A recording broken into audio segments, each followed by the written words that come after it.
Assalamualaikum warahmatullahi wabarakatuh. Perkenalkan, nama saya Isra Imamira, 12.02.19.3885. Baiklah, hari ini saya akan membahas materi tentang cerdas pengelolaan kelas.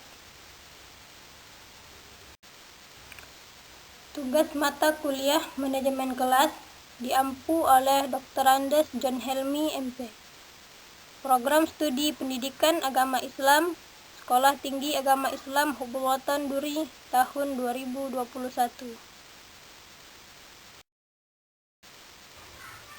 Baiklah, kita akan membahas tentang pengertian pengelolaan. Menurut Dr. Andes Winarno Hamiseno, pengelolaan adalah substantiva dari mengelola, sedangkan mengelola adalah suatu tindakan yang dimulai dari penyusunan data, merencana, mengorganisasikan, melaksanakan sampai dengan pengawasan dan penilaian. Dari uraian tersebut dapat disimpulkan bahwa pengelolaan adalah penyelenggaraan atau pengurusan agar sesuatu yang dikelola dapat berjalan dengan lancar. Pengertian kelas. Menurut Hadari Nawawi, kelas dapat dipandang dari dua sudut, yaitu pertama, kelas dalam arti sempit, yaitu ruangan yang dibatasi oleh 4 dinding, tempat sejumlah siswa berkumpul untuk mengikuti proses belajar mengajar.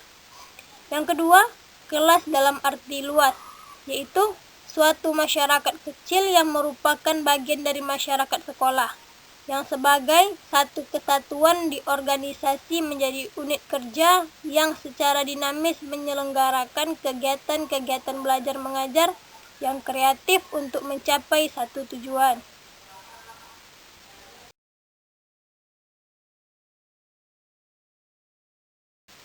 Baiklah, sekarang kita akan membahas pengertian pengelolaan kelas menurut para ahli.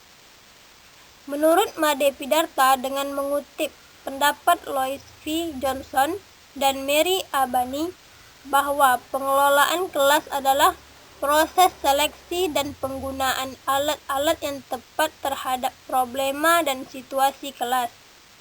Dan menurut Suharsini Arikunto, pengelolaan kelas adalah suatu usaha yang dilakukan oleh penanggung jawab kegiatan belajar mengajar atau yang membantu dengan maksud agar dicapai kondisi optimal sehingga dapat terlaksana kegiatan belajar seperti yang diharapkan. Selanjutnya, tujuan pengelolaan kelas. Tujuan pengelolaan kelas adalah agar setiap anak di kelas dapat bekerja dengan tertib sehingga segera tercapai tujuan pengajaran secara efisien dan efektif. Sebagai indikator dari sebuah kelas yang efektif adalah apabila pertama, setiap anak terus bekerja, tidak macet. Artinya, tidak ada anak yang terhenti karena tidak tahu akan tugasnya yang harus dilakukan atau tidak dapat melakukan tugas yang diberikan kepadanya. Yang kedua, setiap anak terus mengerjakan pekerjaannya tanpa membuang waktu, yang artinya setiap anak akan bekerja secepatnya agar lekas menyelesaikan tugas yang diberikan kepadanya. Nah, apabila ada anak yang walaupun tahu dan dapat melaksanakan tugasnya, tetapi mengerjakannya kurang bergairah dan mengulur waktu bekerja, maka kelas tersebut dikatakan tidak tertib.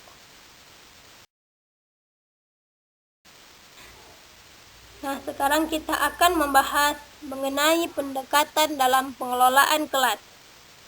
Menurut Saiful Bahri, pendekatan yang harus dilakukan oleh seorang guru meliputi: pertama, pendekatan otoriter; kedua, pendekatan intimidasi; ketiga, pendekatan permisif; keempat, pendekatan instruksional; kelima, pendekatan resep; keenam, pendekatan pembelajaran; ketujuh, pendekatan perubahan tingkah laku; kedelapan, pendekatan sosial emosional; 9, pendekatan proses kelompok; dan yang terakhir, pendekatan elektis atau pluralistik. Sekarang kita akan membahas satu persatu mengenai pendekatan dalam pengelolaan kelas. Yang pertama tadi, pendekatan otoriter. Peran guru dalam pendekatan ini yaitu menciptakan dan mempertahankan kedisiplinan peserta didik dalam kegiatan pembelajaran. Kedisiplinan merupakan faktor penentu dalam menciptakan suasana belajar yang kondusif. Dalam hal ini, guru harus menekankan pentingnya peserta didik untuk menaati peraturan. Berbagai peraturan tersebut ibaratnya adalah penguasa yang harus ditaati oleh peserta didik. Dalam pendekatan ini, biasanya guru melakukan kesepakatan-kesepakatan dengan peserta didik di awal pembelajaran mengenai apa yang harus dilakukan dan apa yang tidak boleh dilakukan. Namun, tak hanya peserta didik, guru pun harus konsisten dalam melaksanakannya. Kedua, pendekatan intimidasi. Pendekatan intimidasi juga bermaksud untuk mengontrol tingkah laku peserta didik selama proses pembelajaran. Namun, perbedaannya, pendekatan ini dilakukan dengan cara memberikan ancaman kepada peserta didik. Misalnya, melarang, ejekan, sindiran, dan memaksa.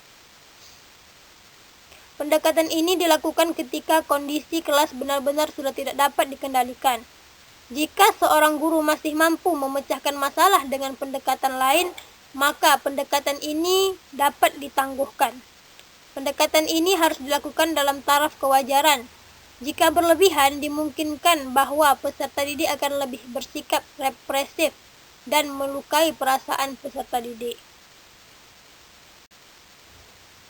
Ketiga, pendekatan permisif. Pendekatan permisif adalah pendekatan yang menekankan perlunya memaksimalkan kebebasan peserta didik. Tema sentral dari pendekatan ini adalah apa, kapan, dan di mana juga guru hendaknya membiarkan peserta didik bertindak bebas sesuai dengan yang diinginkannya. Peranan guru adalah meningkatkan kebebasan peserta didik, sebab dengan itu akan membantu pertumbuhannya secara wajar. Campur tangan guru hendaknya seminimal mungkin dan berperan sebagai pendorong mengembangkan potensi peserta didik secara penuh. Keempat yaitu pendekatan instruksional. Pendekatan instruksional adalah pendekatan yang mendasarkan kepada pendirian bahwa pengajaran yang dirancang dan dilaksanakan dengan cermat akan mencegah timbulnya sebagian besar manajerial kelas. Pendekatan ini berpendapat bahwa manajerial yang efektif adalah hasil perencanaan pengajaran yang bermutu. Dengan demikian, peranan guru adalah merencanakan dengan teliti pelajaran yang baik, kegiatan belajar yang disesuaikan dengan kebutuhan dan kemampuan setiap peserta didiknya. Kelima, pendekatan pembelajaran. Pendekatan ini didasarkan pada suatu tanggapan bahwa dalam suatu perencanaan dan pelaksanaan akan mencegah munculnya masalah tingkah laku anak didik dan memecahkan masalah itu bila tidak bisa dicegah. Pendekatan ini menganjurkan tingkah laku guru dalam mengajar untuk mencegah dan menghentikan tingkah laku anak didik yang kurang baik. Peranan guru adalah perencanaan dan mengimplementasikan pelajaran yang baik. Keenam yaitu pendekatan resep. Pendekatan ini berbentuk rekomendasi yang berisi daftar hal-hal yang harus dilakukan atau yang tidak harus dilakukan oleh seorang guru apabila menghadapi berbagai tipe masalah manajemen kelas. Daftar tentang apa yang harus dilakukan dan apa yang tidak harus dilakukan ini biasanya dapat ditemukan dalam artikel. Karena daftar ini sering merupakan resep yang cepat dan mudah. Pendekatan ini dikenal sebagai pendekatan buku masak. Ketujuh, pendekatan perubahan. Tingkah laku pendekatan pengubahan perilaku didasarkan pada prinsip-prinsip psikologi behaviorisme. Prinsip utama yang mendasari pendekatan ini adalah perilaku merupakan hasil proses belajar. Prinsip ini berlaku baik bagi perilaku yang sesuai maupun perilaku yang menyimpang. Pendekatan pengubahan tingkah laku dibangun atas dua anggapan dasar. Yang pertama, ada 4 proses yang perlu diperhitungkan dalam belajar bagi semua orang pada segala tingkatan umur dan dalam segala keadaan. Yang kedua, proses belajar itu sebagian atau seluruhnya dipengaruhi atau dikontrol oleh kejadian-kejadian yang berlangsung di lingkungan. Yang kedelapan, pendekatan sosio-emosional. Pendekatan ini dibangun atas dasar bahwa pembelajaran yang efektif tergantung hubungan yang positif antara sesama peserta didik maupun guru dengan peserta didik. Oleh karena itu, tugas pokok guru dalam manajemen kelas adalah membangun hubungan antar pribadi yang positif dan meningkatkan iklim sosio-emosional yang positif pula. Yang kesembilan, pendekatan kelompok. Pendekatan ini membutuhkan kemampuan guru dalam menciptakan momentum yang dapat mendorong kelompok-kelompok di dalam kelas menjadi kelompok yang produktif. Di samping itu, pendekatan ini juga mengharuskan guru untuk mampu menjaga kondisi hubungan antar kelompok agar dapat selalu berjalan dengan baik. Yang ke-10 yaitu pendekatan elektis atau pluralistik. Pendekatan elektik atau elective counseling menunjuk pada suatu sistematika dalam konseling yang berpegang pada pandangan teoretis dan pendekatan approach yang merupakan perpaduan dari berbagai unsur yang diambil atau dipilih dari beberapa konsepsi serta pendekatan. Baik, sekarang kita akan masuk ke pembahasan mengenai macam-macam pengelolaan kelas. Dalam mengelola kelas, guru harus memperhatikan berbagai komponen yang ada di dalamnya, mulai dari administrasi, operasional, hingga desain ruangan yang nyaman bagi peserta didik. Berikut ini ada beberapa macam pengelolaan kelas yang hendaknya dilakukan oleh guru sebagai wali atau guru kelas. A. Kegiatan administrasi. Kegiatan administrasi kelas tidak terlepas dari proses manajemen. Kelas merupakan suatu unit kerja yang di dalamnya terdapat sejumlah peserta didik yang bekerja sama untuk mencapai tujuan belajar.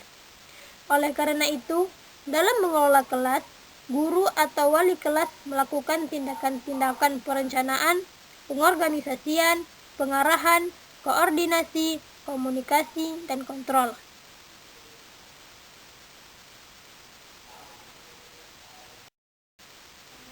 Pertama yaitu perencanaan kelas.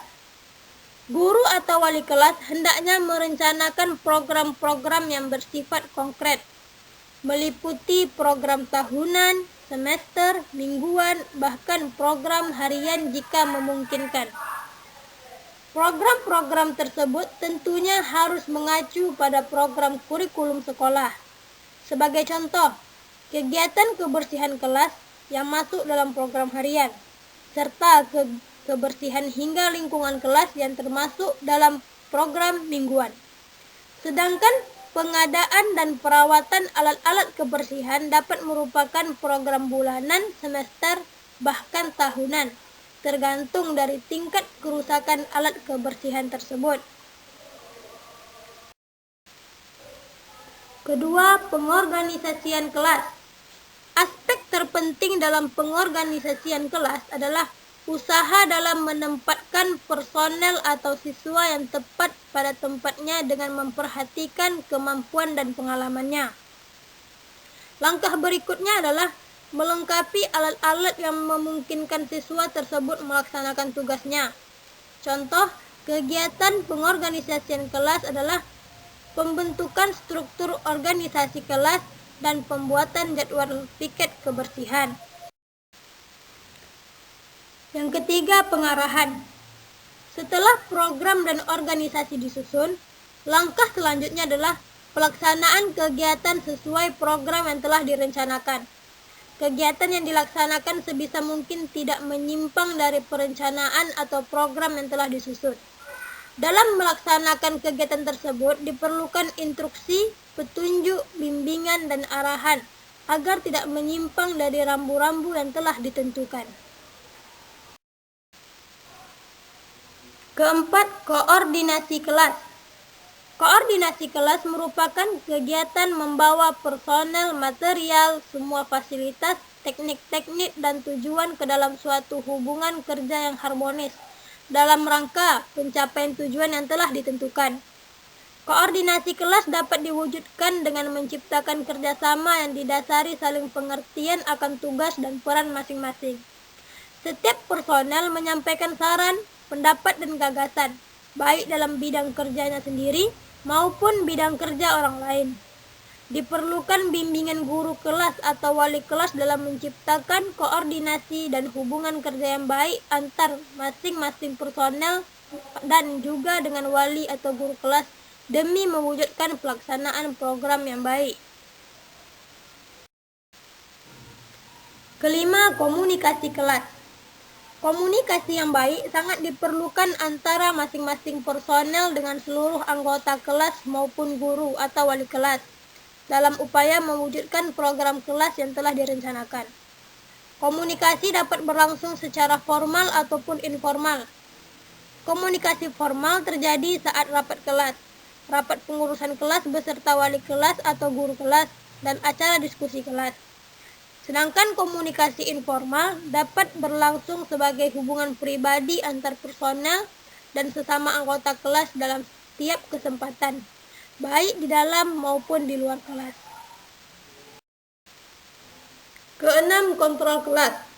Kegiatan kontrol ini dimaksudkan untuk menilai dan mengevaluasi setiap kegiatan yang telah dijalankan. Apakah telah mencapai tujuan sesuai yang diharapkan atau belum? Bentuk konkret kontrol berupa realisasi jadwal pelajaran, disiplin guru dan peserta didik, pelaksanaan tugas peserta didik, dan partisipasi setiap personel dalam program kelas. Melalui kontrol, dapat diperoleh data tentang keberhasilan dan kegagalan setiap kegiatan. B. Kegiatan operasional. Berikut ini kegiatan operasional dalam pengelolaan kelas. Pertama, tata usaha kelas. Kegiatan tata usaha kelas meliputi A. Menghimpun dan mencatat data peserta didik, meliputi nama, tempat tanggal lahir, data kesehatan, nilai hasil belajar, hubungan sosial. B. Membuat buku atau daftar inventaris kelas. C. Membuat jadwal pelajaran. D. Membuat buku daftar hadir peserta didik atau presensi. E. Membuat buku kemajuan kelas, serta yang terakhir mengirim laporan kelas, laporan hasil belajar, dan lain-lain. Kedua, perbekalan kelas. Perbekalan kelas merupakan peralatan yang digunakan untuk melaksanakan program-program kelas, seperti papan tulis, alat peraga, rapor, meja kursi guru dan peserta didik, buku presensi peserta didik, buku kemajuan kelas, dan lain-lainnya. Ketiga, kegiatan keuangan kelas. Pengadaan, pemeliharaan perbekalan kelas, dan pelaksanaan program kelas membutuhkan sejumlah dana. Dana dapat berasal dari peserta didik, tetapi pengelolaannya harus dilakukan oleh peserta didik dengan pengawasan. Jika peserta didik belum mampu mengelola, masih duduk di bangku SD kelas bawah, pengelolaan dana dapat dilakukan oleh guru kelas. Dana yang bersumber dari sekolah yang ditujukan bagi kepentingan kelas harus di bawah bimbingan guru dan kepala sekolah. Keempat, pembinaan personel kelas. Kegiatan pembinaan personel kelas merupakan pengelolaan peserta didik yang terdapat dalam kelas. Kegiatan ini dapat berupa pembinaan persahabatan antar peserta didik, serta pengelompokan peserta didik dalam belajar dengan memperhatikan inteligensi, bakat, dan minat. Pembinaan personel oleh wali atau guru kelas juga mencakup aspek tingkah laku, cara belajar, dan lain-lain. Kepemimpinan wali atau guru kelas. Kepemimpinan diarahkan sebagai tindakan untuk mengarahkan, membimbing, memengaruhi, atau mengawasi pikiran, perasaan, atau tindakan dan tingkah laku peserta didik. Guru atau wali kelas harus melakukan usaha menggerakkan, memotivasi, serta menyatukan pikiran dan tingkah laku peserta didik dan guru agar mengarah pada tujuan yang telah tercantum pada program kelas. C. Mendesain ruang kelas. Suasana dan penataan ruang belajar hendaknya memperhatikan 4 kondisi. Pertama, kemudahan akses. Peserta didik maupun guru harus dapat dengan mudah menjangkau alat dan sumber belajar yang sedang digunakan dalam proses pembelajaran. Yang kedua, mobilitas. Peserta didik dan guru mudah bergerak dari suatu bagian ke bagian yang lain di dalam kelas. Yang ketiga, interaksi. Memudahkan terjadinya interaksi antara guru dan peserta didik serta antar peserta didik.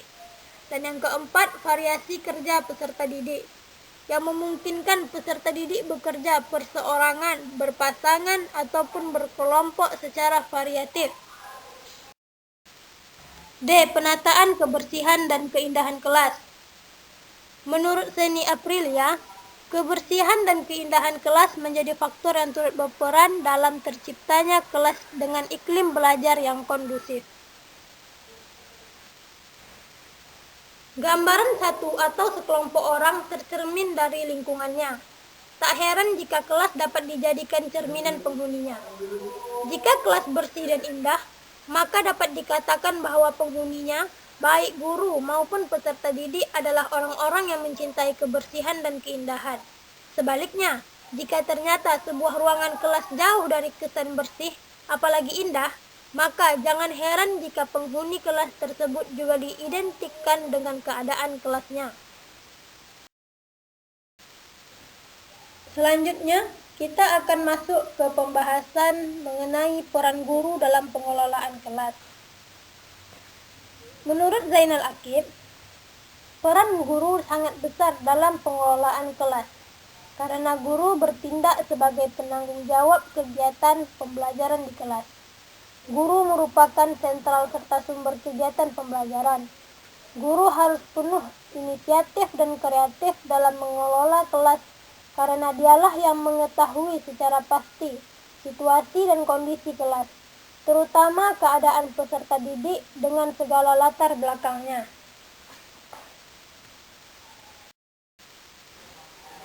A. Peran sebagai pengajar atau instruksional. Peran ini mewajibkan guru menyampaikan sejumlah materi pelajaran sesuai dengan standar isi dan standar kelulusan yang dijabarkan dalam silabus berupa informasi, fakta, serta tugas dan keterampilan yang harus dikuasai peserta didik. Untuk itu, guru harus menguasai materi pelajaran, metode pembelajaran, dan teknik-teknik evaluasi. Dalam peran ini, guru dianggap sebagai sumber informasi dan sumber belajar utama. Oleh karena itu, guru harus selalu menambah dan memperluas wawasannya dengan ilmu pengetahuan dan teknologi yang berkembang saat ini. B. Peran sebagai pendidik atau edukasional. Peran guru tidak hanya cukup sebagai pengajar saja, tetapi lebih kompleks lagi, yaitu sebagai pendidik. Perbedaan tersebut terkait dengan tugas seorang guru yang bukan hanya menyampaikan ilmu pengetahuan berupa materi pembelajaran, tetapi juga membentuk sikap, akhlak, dan karakter peserta didik agar dapat tumbuh menjadi generasi yang cerdas, berkarakter, dan berakhlak mulia. Peran sebagai seorang pendidik merupakan tugas yang tidak ringan, sebab dengan sendirinya guru juga dituntut menguasai materi pelajaran sekaligus memiliki sikap, karakter, dan akhlak yang baik agar dapat dijadikan panutan. C. Peran sebagai pemimpin atau manajerial. Peran sebagai pemimpin diterapkan mulai sebelum pembelajaran berlangsung hingga pembelajaran berakhir. Guru adalah pemimpin dan penanggung jawab di kelasnya. Jadi, segala yang terjadi di kelas dan berkaitan dengan peserta didik secara langsung atau tidak langsung akan menjadi tanggung jawab guru. Sehubungan dengan hal tersebut, guru harus mengetahui tentang latar belakang peserta didiknya, baik dari segi sosial, ekonomi, maupun budaya. Sebagai pemimpin kelas, guru harus mengadakan hubungan dengan sekolah lain, masyarakat sekitar sekolah, orang tua atau wali peserta didik, serta mampu memanfaatkan berbagai sumber daya yang ada di lingkungan sebagai sumber belajar. Oleh karena itu, Hal-hal yang menyangkut tata usaha dan administrasi kelas termasuk ke dalam lingkup peran guru sebagai manajerial kelas.